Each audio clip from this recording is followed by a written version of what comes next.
आप देख रहे हैं पूर्वांचल। नमस्कार, आप देख रहे हैं पूर्वांचल यूपी लाइव। मैं हूं राजेश सोनकर। हमारे साथ हैं प्रोफेसर रामनरेश चौधरी जी। इनसे हम बात करेंगे एक अनुसूचित जनजाति के क्रीमी लेयर की बात चल रही है, इस पे चर्चा हो रही है, तो इस पे क्या कहना चाहेंगे आप?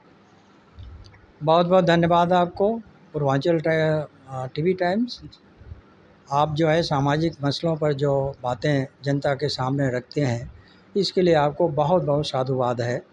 और आपने ये जो क्रीमी लेयर की बात कही है, यह माननीय सुप्रीम कोर्ट अपने इस अद्यतनवाद में जो देवेंद्र सिंह बनाम पंजाब स्टेट के मामले में जो निर्णय आया है, उसमें यह अपना मत व्यक्त किया है कि अनुसूचित जात और जनजातियों में भी क्रीमी लेयर लागू किया जाए। तो ये उनका निर्णय नहीं है, ये उनका मत है, और ऐसा मत जो है वो निर्णय नहीं माना जा सकता है। और यह जो मत है वह भी संविधान सम्मत नहीं है।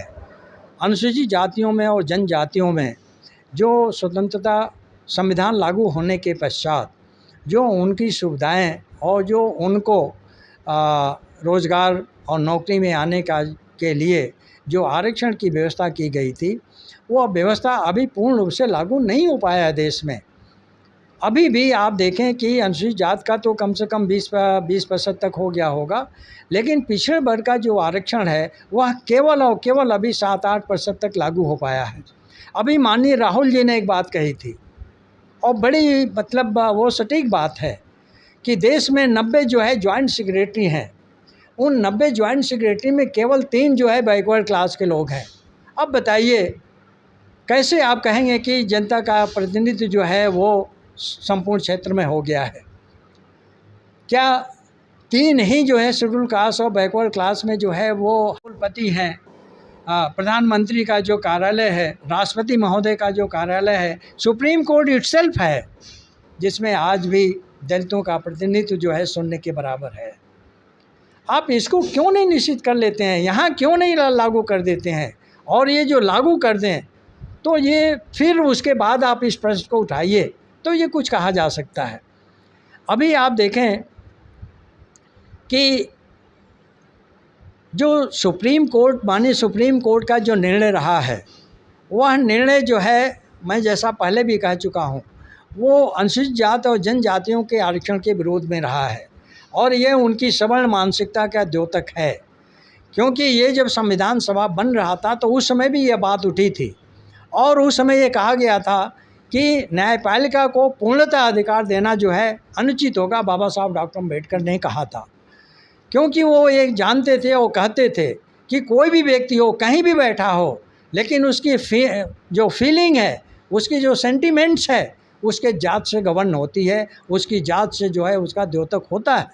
वो आज स्पष्ट है। तो कहीं भी अगर हम देखें तो चाहे सुप्रीम कोर्ट है, चाहे हाई कोर्ट है, चाहे अन्य कोई भी स्थान है, वहाँ पर ये जो सवर्ण मानसिकता है, उनकी जो फीलिंग है, सेंटिमेंट्स है, वो छाई हुई है, और उसके तहत जो है इस प्रकार का काम किया जा रहा है। जैसा कहा जाता है कि क्रीमी लेयर, बार बार उन्हीं को आरक्षण मिलता है जिसको आरक्षण का लाभ मिला, और जो आरक्षित वर्ग से जो दबे कुचले हैं उनको आरक्षण का लाभ नहीं मिलता है। तो बहुत अच्छा सवाल आपने ये किया है, और बहुत ही ये गंभीर विषय है। जिस बात को लेकर अनुसूचित जात और जनजातियों को आरक्षण की व्यवस्था की गई थी, उसमें कुछ ऐसी जातियां हैं जो जातियां जो है आज भी देश की मुख्य धारा में नहीं आ पाई हैं। तो इस संबंध में मेरा ये कहना है कि ये जो आरक्षण का प्राविधान है वह गरीबी हटाओ आंदोलन नहीं है। बाबा साहब डॉक्टर अम्बेडकर ने इन व्यक्तियों के सामाजिक और आर्थिक उन्नयन के लिए, विकास के लिए directive principles of state policy में बहुत से प्राविधान किए हैं, और बाबा साहब का ये मत था कि directive principle of state policy में जो बातें कही गई हैं उनको फंडामेंटल राइट्स के रूप में माना जाए, और यही नहीं, माना ही ना जाए बल्कि उसको लागू किया जाए। और संविधान लागू होने के पश्चात सरकार ने भी ये प्रयास किया कि directive principles of state policy को कुछ ऐसे प्राविधान हैं, जैसे आर्टिकल 39 का बी और सी है, आर्टिकल 46 है, इसको जो है फंडामेंटल राइट के समकक्ष रख दिया जाए। और एक समय 25th अमेंडमेंट के द्वारा ऐसा किया गया, और एक समय ऐसा आया कि एक ऐसा संशोधन लाया गया जिसमें समस्त directive principles of state policy को फंडामेंटल राइट्स के समकक्ष रख दिया गया था। लेकिन माननीय उच्चतम न्यायालय ने फिर उसको जो है वो अनकॉन्स्टिट्यूशनल कहकर उसको ख़त्म कर दिया, और केवल जो पूर्व में जो 25th अमेंडमेंट के द्वारा किया गया था उसको मान्य किया। तो ये जो directive principles of state policy है, इसके तहत गरीबों के, अनुसूचित जात और जनजातियों के वे वर्ग जो शिक्षित नहीं है, जो पढ़े लिखे नहीं है, आज भी उनमें अशिक्षा है। आप ये मानिए कि जो जिनमें शिक्षा नहीं है वो कैसे आईएएस बन जाएंगे, आईएएस में कैसे कम्पीट करेंगे, कैसे पुलिस की भर्ती में कम्पीट करेंगे जब वो पढ़ने नहीं है, जो जानते नहीं है। आज वहाँ भी परीक्षा हो रही है, बिना परीक्षा के आज कोई भी, चाहे चपरासी का हो, चाहे क्लर्क का हो, चाहे उच्च से उच्च नौकरियों का हो, बिना परीक्षा का कोई भी व्यक्ति जो है उसमें नहीं जा सकता है। तो जो पढ़ेगा लिखेगा वही बढ़ेगा। और बाबा साहब ने कहा था कि शिक्षा ऐसी श्रेणी का दूध है, जो पढ़ेगा वो दहाड़ेगा। तो हमारे समाज के बहुत से ऐसे लोग हैं, वाल्मीकि हैं, हेला हैं, स्वीपर हैं, डोम हैं, धानुक हैं, ये सब ऐसी बहुत सी जातियां हैं, बेलदार हैं, जिनमें अभी शिक्षा का प्रचार हुआ नहीं है। ये किसकी कमी है? ये कमी राज्य की है। राज्य को ऐसा प्रयास करना चाहिए था कि देश के की शिक्षा प्रणाली को, शिक्षा व्यवस्था को हम ऐसा करें जिससे सभी वर्ग के लोग शिक्षित हो सकें, पढ़ लिख सकें, और पढ़ लिख कर जो है अपने अधिकारों का वो प्रयोग कर सकें। लेकिन ये नहीं किया गया। तो हम इस आधार पर एक आना कि जो अनुसूचित जात में जो पढ़े लिखे हैं, जो नौकरियों में आ गए हैं, उनको क्रिमी लेकर बाहर कर दिया जाए।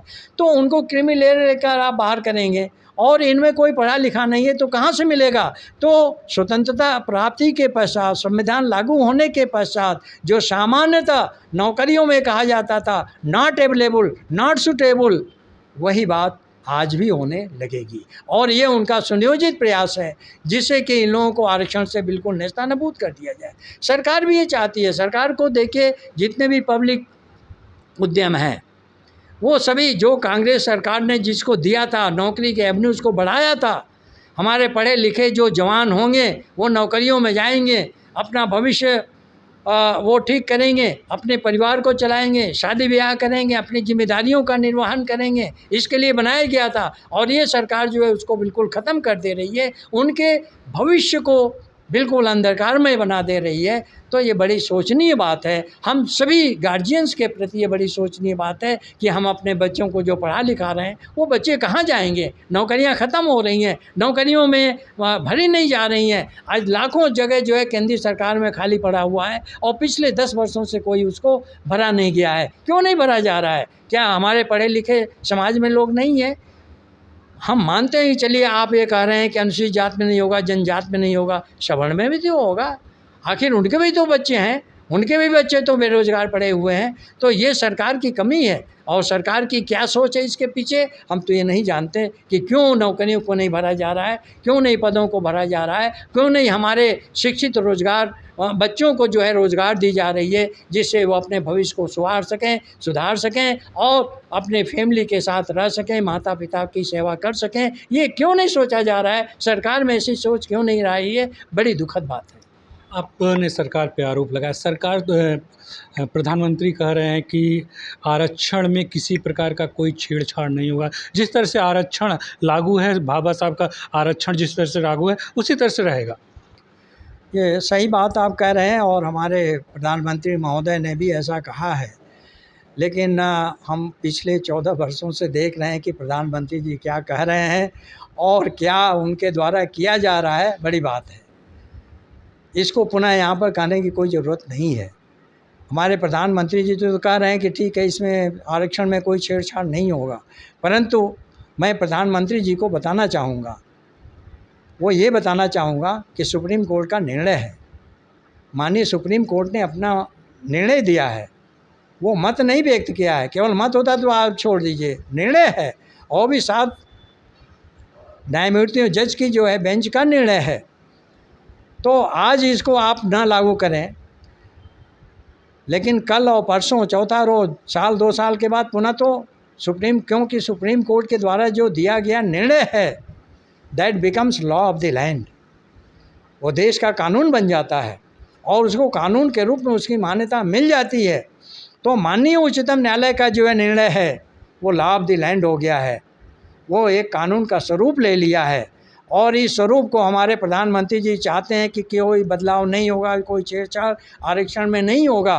तो मैं उनसे कहूँगा और वर्तमान सरकार से ये कहूँगा कि आप संसद में बिल लाकर और इस निर्णय को आप निष्प्रभावी करने का काम करें, तब हम मानेंगे कि आपका ये कहना कि कोई परिवर्तन नहीं होगा, कोई छेड़छाड़ नहीं होगा, जैसा है संविधान में आरक्षण की व्यवस्था वैसे ही रहेगी, तब हम लोग मानेंगे। अन्यथा केवल कहने से हम लोग नहीं मानेंगे और किसी को नहीं मानना चाहिए, मानना भी नहीं चाहिए, क्योंकि ये माननीय उच्चतम न्यायालय का निर्णय है जो लॉ ऑफ द लैंड हो चुका है। पूर्वांचल यूपी लाइव से बात करने के लिए बहुत बहुत धन्यवाद। धन्यवाद, आपको भी बहुत बहुत धन्यवाद।